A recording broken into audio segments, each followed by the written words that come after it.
Communicate habits that build trust. 1. Listen to understand, not to reply. We live in a world where everyone is talking, but very few are truly listening. Think about your last conversation. Were you really listening to what the other person was saying? Or were you quietly waiting for your turn to jump in, planning what you were going to say next? Most of us fall into that trap not because we're bad people, but because our brains love to protect our ego. We want to be heard, to be right, to have the last word. But here's the truth. When it comes to building trust, the most powerful tool you have is not your words, it's your ears. Listening to understand instead of listening to reply changes everything. It transforms arguments into conversations, misunderstandings into clarity, and strangers into trusted connections. Now, what does listening to understand actually mean? It means you stop treating conversations like competitions. It means you stop assuming you know what someone is about to say. It means you choose patience over pride. Most importantly, it means you're listening with the goal of seeing the world through their eyes, not through the lens of your next comeback. Imagine this. You're telling a friend about a hard day at work. You're opening up, sharing the details, but halfway through, they cut you off and say, "Yeah, I know exactly what you mean. That happened to me last week." Suddenly, you feel dismissed. You weren't looking for their story, you wanted them to hear yours. That moment right there is the difference between listening to reply and listening to understand.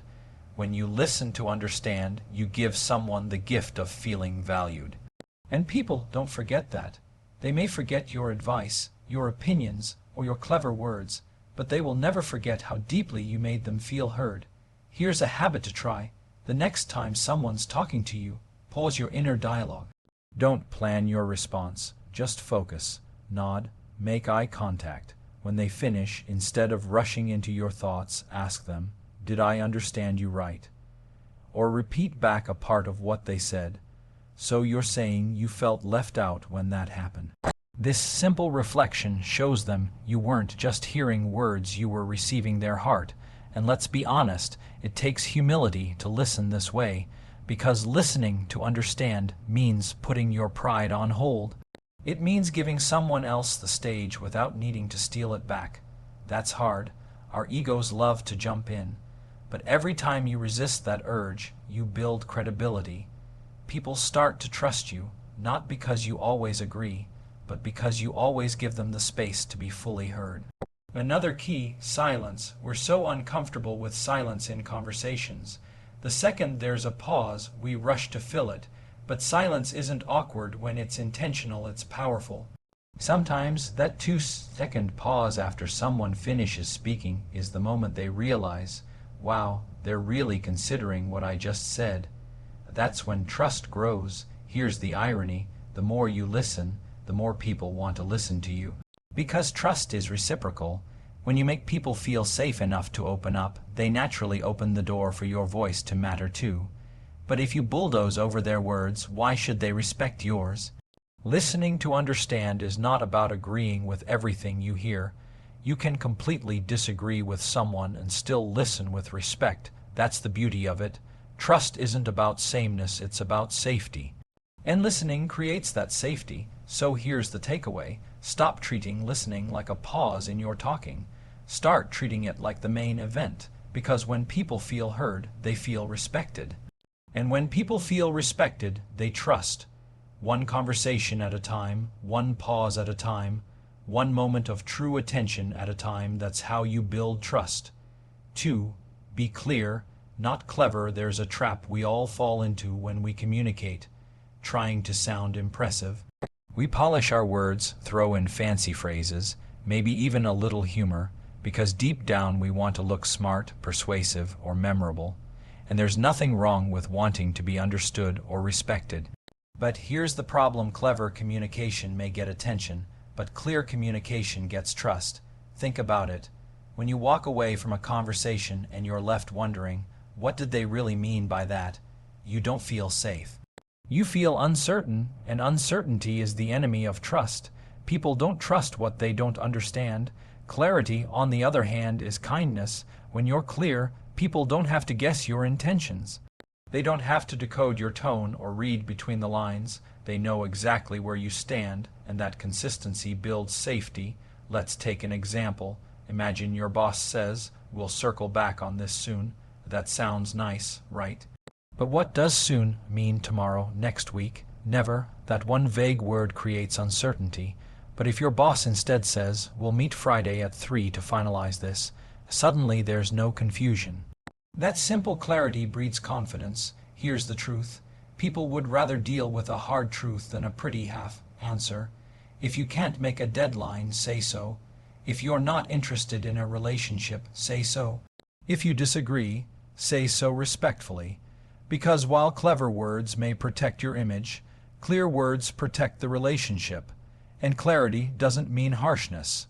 Some people think being clear means being blunt, cold, or even rude. That's not it. Clarity is not cruelty, it's courage with compassion. It's saying, "Here's exactly what I mean," in a way that leaves no doubt but also leaves dignity intact. One of the most powerful ways to practice this is through simplicity. You don't need to dress up your words with a thesaurus. You don't need to sound like you're writing poetry. Simple language carries the deepest trust. When you say, "I don't know, but I'll find out," that's clearer and more trustworthy than giving a long, winded explanation that dances around the truth. Clarity also shows up in our nonverbal communication. You can have the clearest words in the world, but if your tone is sarcastic or your body language is closed off, the message gets muddy. If your words say, "I'm here for you," but your eyes are glued to your phone, clarity is lost. True clarity is alignment between your words, your tone, and your actions. Here's a small but powerful habit. Before you speak, ask yourself, "Am I saying this to be understood, or am I saying this to be impressive?" If the goal is to be understood, you'll naturally strip away the fluff and focus on honesty. Another habit, end conversations with certainty. Don't let people leave wondering what comes next. Confirm the plan, clarify expectations, repeat back agreements. Those small steps may seem unnecessary, but they remove the fog and replace it with trust. And let's not forget clarity in conflict. When emotions rise, our words often get cloudy. We talk in circles, we assume the other person knows what we mean, and we walk away even more frustrated. But the most powerful sentence in a conflict might just be, "Here's what I need." Simple. Honest, clear. That kind of communication doesn't just end arguments, it prevents future ones. So why does being clear build so much trust? Because clarity equals reliability. When people know what you mean, they know how to count on you. And when they know how to count on you, they feel safe. That's the foundation of every relationship that lasts. The takeaway is simple. Don't chase clever, chase clear. Clever fades, clear lasts, clever entertains. Clear builds trust, and trust is what holds relationships together when cleverness runs out. So the next time you're tempted to over-explain, sugarcoat, or impress, stop, take a breath, say what you mean, kindly but directly. Because clear communication doesn't just make you understood, it makes you trusted. 3. Match words with actions. Words are powerful, but on their own, they're fragile. They can inspire, encourage, and even comfort, but if they're not backed up by consistent action, they crumble. That's why this keynote is so critical. Trust isn't built by what we say, it's built by what we do. Here's the reality. Anyone can make promises. Anyone can say, "I'll be there." Anyone can say, "You can count on me." But people don't build trust by hearing those words. They build trust by seeing those words come alive in your actions. Think about it like this. Words are like checks, and actions are like the bank account. If the account has no funds, every check bounces. And once a few checks bounce, people stop trusting the account altogether. In other words, if your actions don't match your words, your credibility drops to zero. Let me give you a simple example. Imagine a friend tells you, "I'll call you tomorrow." You're excited, maybe you even set aside time to talk. But tomorrow comes and goes and there's no call. Now, did they mean well when they said it? Probably. But intentions don't build trust, follow through does. And if this happens over and over again, eventually you stop believing their words altogether. This is why matching words with actions is so important. It proves reliability. People can forgive mistakes, but they struggle to forgive inconsistency. Consistency is what makes words feel safe. It's what makes promises believable. Here's the challenge. Life gets busy. We make commitments we can't always keep, and sometimes it's not even intentional. We say yes too quickly, or we underestimate how much time something will take. But here's the good news: integrity doesn't mean you never fall short. Integrity means when you do fall short, you own it and you correct it. That ownership keeps trust alive. For example, let's say you promise to finish a project by Friday, but by Wednesday you realize you won't make it. Most people avoid the conversation, hoping nobody notices. But trust dies in silence. The better move is to admit it early. I overestimated my time. I'll need until Monday. I should have said that sooner, and I'll make sure it doesn't happen again. That kind of honesty, paired with changed action, actually builds more trust than pretending everything is fine. Another layer of this is integrity in small things. Big promises matter, yes, but it's the small everyday actions that tell people if your words can be trusted. Do you show up on time? Do you reply when you say you will? Do you keep private what someone shared with you? Trust is built brick by brick, not by one grand gesture. And here's something most people miss. Your actions don't just affect how others trust you. They affect how you trust yourself. When you constantly break your own word, skipping commitments to yourself, ignoring goals you set, brushing off the promises you made, you train yourself not to believe your own words. And if you don't believe your words, why should anyone else? Matching actions to words isn't just about reputation. It's about self-respect. Now, let's flip it. What happens when words and actions align?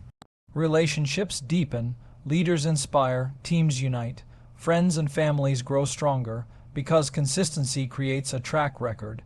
Every time your actions match your words, you're adding another deposit into the trust account. Over time, that balance grows, and people know they can rely on you, not sometimes, not when it's convenient, but always. So here's a practical takeaway. Be slow with your words. Don't commit too quickly. It's better to say, I'll try, but I'm not sure I can, than to say, absolutely, I'll do it, and then fail to deliver. People respect honesty about your limits far more than empty promises. At the end of the day, trust is less about what you promise and more about what you prove. When your actions echo your words, you become someone people can lean on, someone they can rely on, and in a world full of empty promises, that makes you rare. So don't just say it, show it, because words may start trust, but only actions can keep it alive. 4. Own your mistakes. Let's face it, nobody likes being wrong. Our natural instinct is to cover it up, make excuses, or shift the blame. Why? Because our pride tells us that mistakes equal weakness. But here's the twist. In relationships, at work, and in leadership, owning your mistakes doesn't make people trust you less. It makes them trust you more. Think about the last time someone genuinely apologized to you. No excuses, no deflection, just an honest, "That was my fault, and I'm sorry." Didn't it make you feel respected? Didn't it make you feel like you could count on them even more? That's because responsibility is rare, and rare things build trust. Here's the truth. People don't expect you to be perfect. They expect you to be honest. And when you own your mistakes, you're proving that honesty matters more to you than your ego.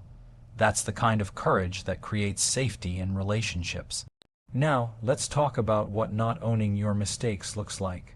We've all seen it. The coworker who says, "Well, I only missed the deadline because they didn't send me the info on time." The friend who says, "I wasn't late. Traffic was just bad."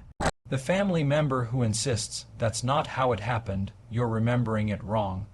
Excuses like these don't protect trust, they poison it, because excuses tell people you care more about defending yourself than about making things right. On the other hand, when you own your mistakes, you flip the script. Instead of pushing people away, you pull them closer. You send the message, I value this relationship more than I value looking flawless. That's powerful.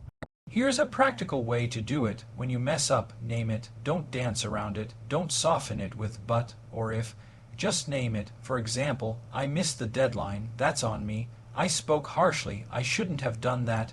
I dropped the ball and I'll fix it. Short, direct, and honest. That's how trust grows. Now, owning mistakes isn't just about words, it's about action. A true apology doesn't stop at I'm sorry.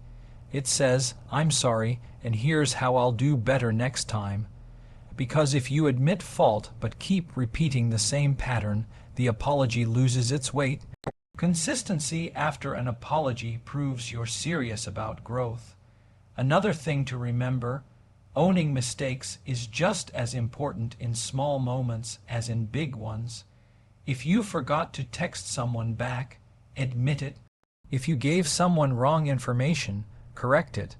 Those small admissions add up to a reputation of honesty. And when the big mistakes happen, because they will, people are more likely to give you grace because they've seen your pattern of responsibility. Here's the beautiful thing. Owning mistakes doesn't just build trust with others, it builds trust with yourself. When you stop hiding, you stop carrying the weight of guilt and denial. You start creating space for growth. And growth requires truth. The more you tell yourself the truth, the more confidence you build in your ability to learn and improve. Some people worry that admitting mistakes makes them look weak, but the opposite is true. Weakness hides, strength steps forward and says, that was me. Weakness makes excuses, strength makes changes, and people are drawn to strength, not the kind that pretends to be perfect, but the kind that's secure enough to be honest. So, how do you start building this habit? Practice it in your daily conversations. Catch yourself the moment you start to make an excuse. Stop. Replace it with ownership. You'll feel uncomfortable at first. Your ego will scream at you to protect yourself, but with practice, it becomes second nature, and with every admission, you'll see how much it deepens trust. Here's the bottom line. Mistakes don't destroy trust. Covering them up does. Admitting them, owning them, and correcting them, that's what builds lasting credibility. So the next time you slip up, and you will resist the urge to dodge responsibility. Look the mistake in the eye and call it what it is, because people don't need you to be flawless. They need you to be real, and real is where trust lives. 5. Respect boundaries. Trust is built on respect. And one of the clearest ways we show respect in our communication is by honoring boundaries. Boundaries are not walls designed to keep us out, they're fences designed to keep relationships healthy. They let people know where safety begins and where safety ends. And if you want to build trust, you can't bulldoze those fences. Here's the thing, everyone has boundaries, whether they say them out loud or not. Some are about time, please call before you come over. Some are about space, I need a few minutes to cool down.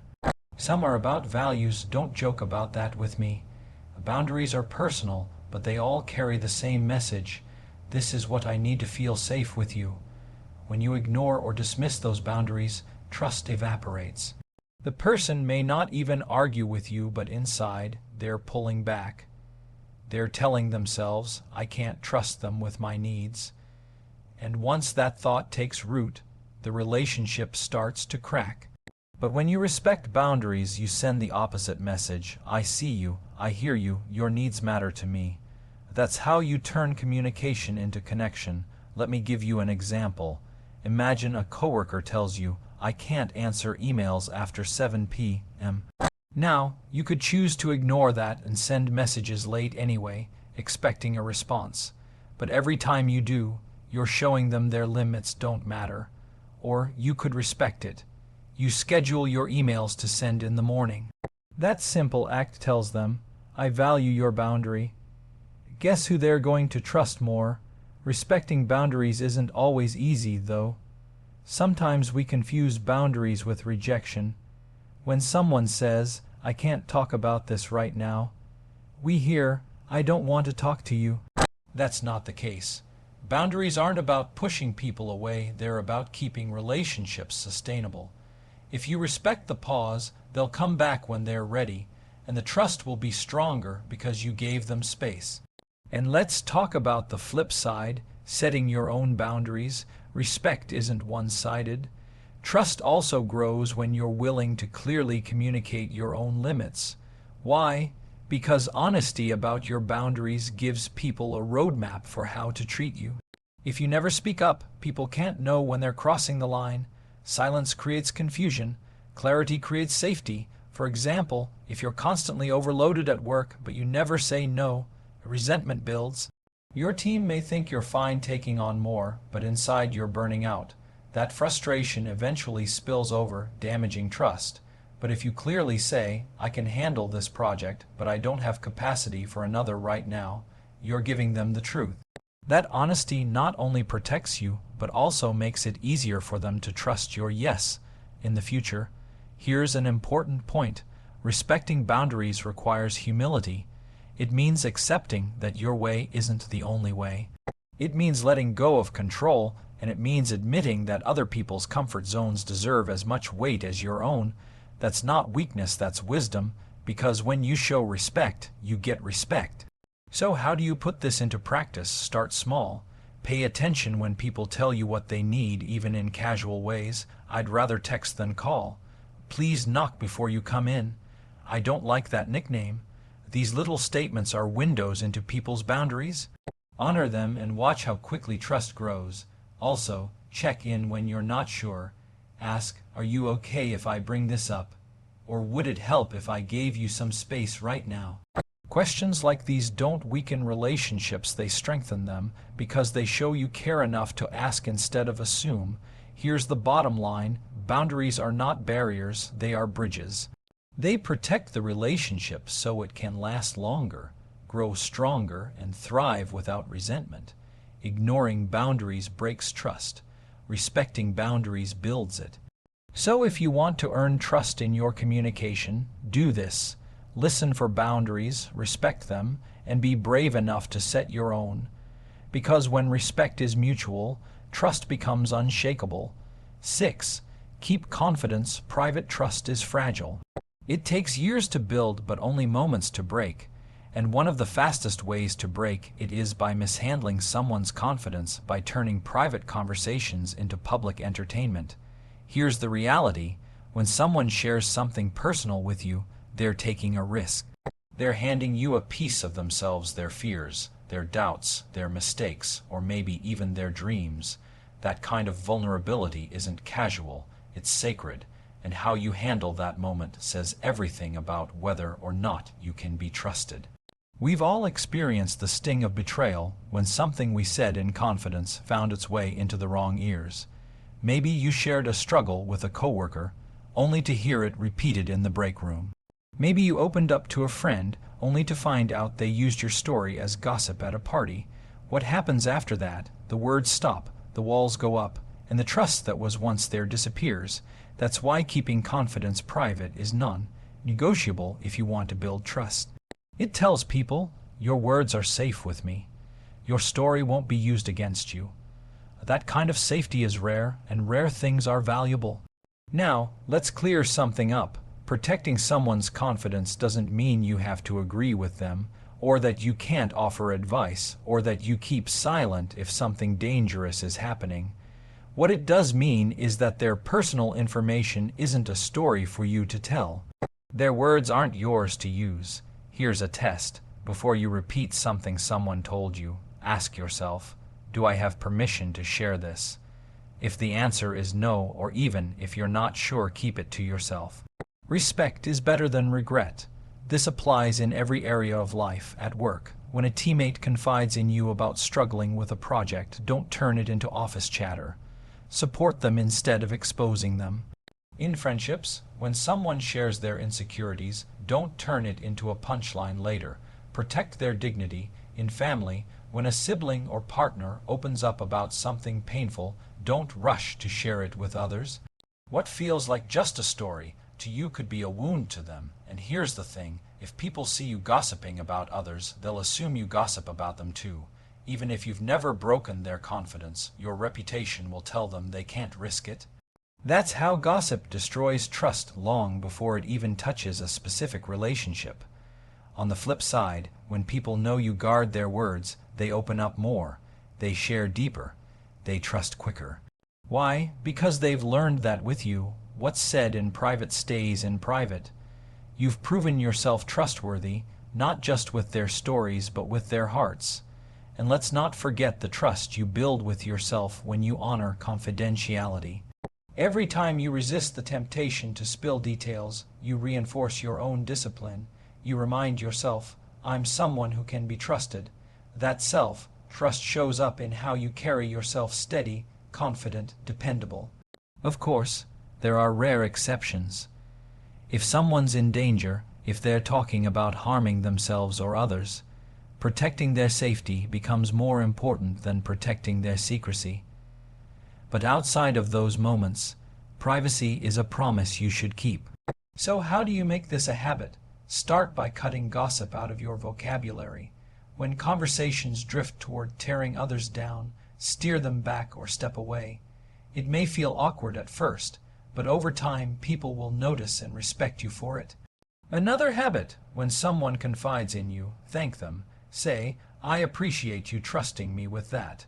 Acknowledging the weight of their vulnerability shows you don't take it lightly, and when you follow through by keeping their words private, you build trust that lasts.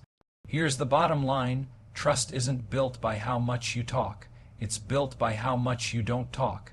It's built by the secrets you protect, the stories you guard, and the dignity you preserve. So the next time someone lowers their walls and lets you in, treat it like treasure. Lock it up, keep it safe, and never let it slip into careless hands. Because when people know their words are secure with you, their trust will be too. The habits that turn words into trust isn't a gift. It isn't something that appears overnight. It's something you earn every day through habits that show people, not just tell them, that you are reliable, respectful, and worthy of their confidence. Over the course of this speech, we've explored 6 powerful habits of communication that create trust. Each one builds on the other, forming a framework that transforms ordinary conversations into lasting connections. First, we learned that listening to understand, not to reply, is the foundation. True listening is rare. It shows people you value their perspective above your own agenda. When we listen this way, we create space for honesty and openness, and people naturally begin to trust us. Second, we discovered the power of being clear, not clever. Words can dazzle, but clarity reassures. When our words are simple, direct, and aligned with our intentions, they eliminate confusion and create certainty, and certainty is the soil in which trust grows. Third, we examined matching words with actions. Promises are hollow if they're not followed by deeds. Reliability is proven not through speech, but through consistent behavior. Every time our actions echo our words, we reinforce our credibility and strengthen trust. Fourth, we acknowledge that owning our mistakes is not weakness, but strength. Admitting when we're wrong, taking responsibility, and correcting course shows integrity. People don't expect perfection, but they do expect honesty, and honesty builds trust faster than any flawless facade ever could. Fifth, we explored the importance of respecting boundaries. Trust thrives where respect lives. Honoring others' limits and communicating our own fosters safety. Boundaries are not barriers, they are bridges, protecting relationships and allowing them to flourish. Finally, we recognize that keeping confidence private is the ultimate act of respect. When people share their vulnerability with us, we hold it sacred. Gossip erodes trust, but discretion nurtures it. Protecting someone's words is protecting the trust they've placed in us. Taken together, these habits form a simple but profound principle. Trust is built in the small, consistent choices we make in every interaction. It's built in listening more than we speak, in clarity over cleverness, in action over promises, in honesty over ego, in respect over convenience, and in discretion over carelessness. Here's the truth. Practicing these habits doesn't just make others feel safe, it transforms us. It turns us into people of integrity, reliability, and authenticity. People notice, people respond, and over time, trust becomes not just something we seek from others, but a defining part of who we are. So, as you leave this moment, remember this. Trust is not an abstract concept or a lucky accident. It is a living, breathing outcome of the habits you cultivate every day. Listen deeply, speak clearly, align words with actions, own your mistakes, respect boundaries, protect confidence. Do these things consistently, and you will not just communicate, you will connect. You will not just interact, you will inspire loyalty, respect, and trust. And that, more than anything, is the legacy of great communication, because at the end of the day, trust is the bridge between people, and your habits are the planks that hold it together. Build it with care, build it with consistency, and it will carry you and those around you farther than words alone ever could.